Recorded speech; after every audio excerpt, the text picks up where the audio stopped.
यही आरोप तो वो आपके ऊपर लगा रहे हैं कि राज्यसभा में आपने भी तो ध्वनि मत से जो है पास करा दिया कानून। उस पर जो चर्चा होनी चाहिए थी संसद के अंदर वो नहीं हुई। हम तो चर्चा नहीं, वो तो चर्चा करने के लिए हम तैयार ही थे।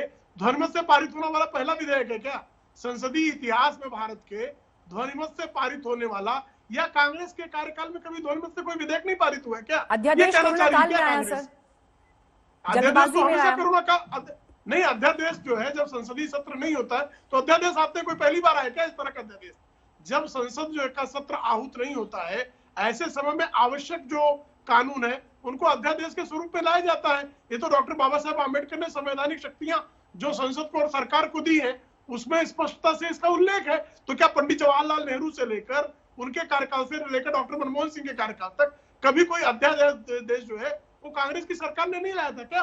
राहुल गांधी जरा पढ़ ले अपना संसदीय इतिहास, अपने नाना के जमाने से लेकर अपने माता जी के कार्यकाल में उनकी रिमोट से जब सरकार चलती थी, जब वो बिलों को फाड़कर फेंक दिया करते थे, बच्चों का खिलौना लोकतंत्र को समझते थे, भारत की कैबिनेट का सम्मान नहीं करते थे, भारत का प्रधानमंत्री। ठीक है, आलोक जी इस पर रिस्पॉन्ड करिए फटाफट। प्रेम शुक्ला जी ये आरोप लगा रहे हैं विपक्ष पर भी कि आप लोग चर्चा से भाग जाते हैं, आप लोग चर्चा में हिस्सा ही नहीं बनते हैं।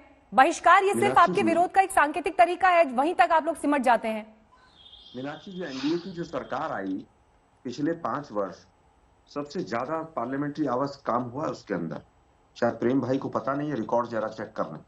यूपी 1 और यूपी 2 में इन्होंने संसद को नहीं चलने दिया, लेकिन हमने चाहे वो एफडीआई वाला बिल हो चाहे जीएसटी वाला बिल हो, जहां हम समर्थन दे सकते थे हमने समर्थन दिया।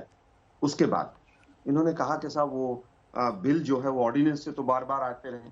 एग्रीकल्चर पे 4 बिल आए हैं इस सरकार के, 3 ऑर्डिनेंस आए लैंड एक्विजिशन बिल पर 2014-2015 में, हर 6-6 महीने के बाद, और एक 5 जून को कौन सा बिल आया जिस समय पर कोरोना है और इतना इंपॉर्टेंट बिल है। आज तक कोई ऐसा बिल नहीं आया जो ध्वनि मत से पास हुआ हो या ऑर्डिनेंस से आया हो और उसके बाद ध्वनि मत से पास हुआ हो जो सेलेक्ट कमेटी को ना गया हो। इन्होंने 4 बिल कभी सेलेक्ट कमेटी को नहीं भेजे। ध्वनि मत से पास इसलिए किया क्योंकि राज्यसभा में बहुमत नहीं था। पहले जो ध्वनि मत से पास हुए हैं उनमें हमेशा उस सरकार की, चाहे वो अटल बिहारी वाजपेयी जी की बात रही हो, उसमें सर्वसम्मति से ध्वनि मत से पास हुआ है। मुझे लगता है कि ये सरकार पूरी तरह से लोकतंत्र को कुचलना चाहती है। आज देख लिया ना, 2 बार दंगे दिल्ली के अंदर हो जाते हैं, चीन कब्जा करके बैठ जाता है, और पिछला पार्लियामेंट सेशन इन्होंने गायब कर दिया। कौन इटली चला गया, कौन कहां चला गया?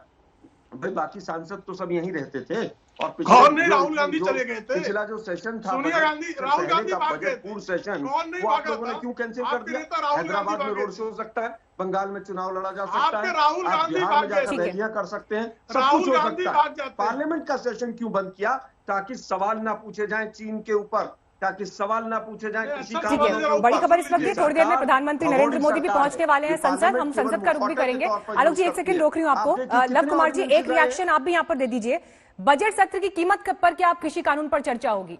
क्योंकि जो सड़कों पर जिस तरह से आंदोलन चला है उसकी गूंज अब अगर बजट सत्र पर भी दिखाई देगी, और बजट सत्र अगर उसके लिए कॉम्प्रोमाइज होता है तो इस व्यवस्था पर क्या बोलेंगे आप? देखिए, ये तो मानसिक दिवालियापन का द्योतक है विपक्ष का। मैं राष्ट्रपति एक संवैधानिक पद है, इसमें चर्चा में भाग लेना चाहिए था, राष्ट्रपति का अभिभाषण को सुन लेना चाहिए था, और उसके बाद जो चर्चा होती चर्चा करते। ये तो पहले ही से मैदान छोड़कर भाग जाना और फिर कहना कि चर्चा नहीं करती है एनडीए सरकार, तो ये एक गलत इल्जाम है।